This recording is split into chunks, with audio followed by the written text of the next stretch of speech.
नमस्कार सभी को। तो आज मैं डिस्कस करने वाला हूँ पीसीटी और ओसीटी के बारे में। मेनली मार्केट में जो नॉलेज शेयर करी जा रही है वो केवल वही नॉलेज है जो एक दूसरे से ली गई है।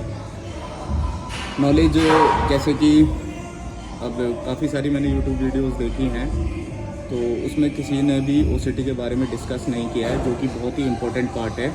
एक तरीके से अगर आप एनाबॉलिक साइकिल चला रहे हैं या स्टार्ट करने वाले हैं तो ये बहुत इम्पोर्टेंट है कि आपको ओसीटी करना बहुत ज़रूरी है। ओसीटी एक तरीके से ऑन साइकिल थेरेपी होती है जो हमारी साइकिल के दौरान लिया जाता है। इनके बारे में कोई डिस्कस नहीं करता है, जो कि इम्पोर्टेंट पार्ट है।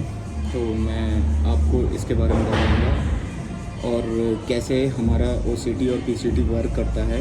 अगर आपको इसके बारे में फुल डिटेल वीडियो चाहिए तो प्लीज़ लाइक करिए, सब्सक्राइब करिए और कमेंट करिए और बताइए मुझे कि आपको ये वीडियो और अच्छी लगी है और आप इसके बारे में और जानना चाहते हैं।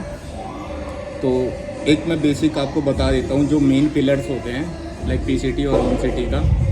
तो ये तो हर कोई बता देता है कि आपको पीसीटी में हुकॉग लेना है, एचसीजी लेना है, एचएमडी लेना है या फिर नोलवर्डेक्स, क्लोमिड वगैरह, एआई वगैरह लेना है। बट ओसीटी कोई नहीं डिस्कस करता क्योंकि बहुत ज़रूरी पार्ट है। और जो हमारे पिलर्स हैं, मेन पिलर्स हैं स्टोरेज साइकिल के, वो होते हैं एंड्रोजन रिसेप्टर्स एंड एंजाइम्स। अगर आप इसको अच्छे से जान गए तो आपको मेनली बहुत ही रेयर है कि कोई साइड इफ़ेक्ट होगा और आपको रिज़ल्ट भी बहुत अच्छा मिलेगा। जैसे कि हमारे जो रिसेप्टर्स होते हैं वो जब हम बहुत ज़्यादा एनाबॉलिक्स यूज़ करते हैं तो वो उनकी जो सेंसिटिविटी होती है वो कम हो जाती है।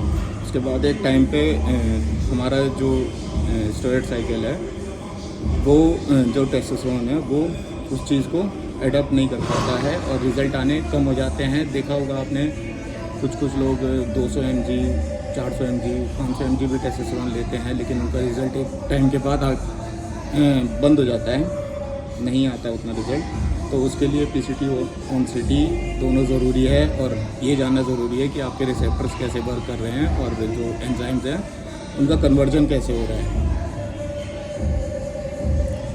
एंजाइम एक तरीके से मैं आपको ये बता देता हूँ कि एंजाइम हमारी बॉडी में, सबकी बॉडी में स्टिमुलेटिंग पावर एंजाइम्स की अलग अलग होती है।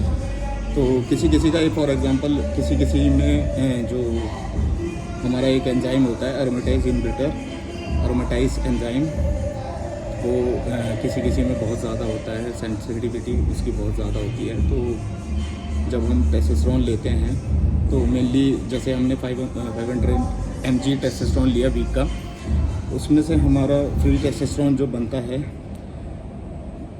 यूज़ हो जाता है मसल बिल्डिंग के लिए और कुछ टेस्टोस्टेरोन बचा रह जाता है। तो हमारी बॉडी क्या करती है, जो एंजाइम होता है हमारा एरोमेटाइज एंजाइम, वो उस टेस्टोस्टेरोन को कन्वर्ट करके एस्ट्रोजन में बदल देता है, जिससे भी हमें बहुत सारे साइड इफ़ेक्ट्स होते हैं like acne and mainly gyno एक बहुत ज़्यादा बड़ी प्रॉब्लम है जो बॉडी बिल्डिंग में चलती है।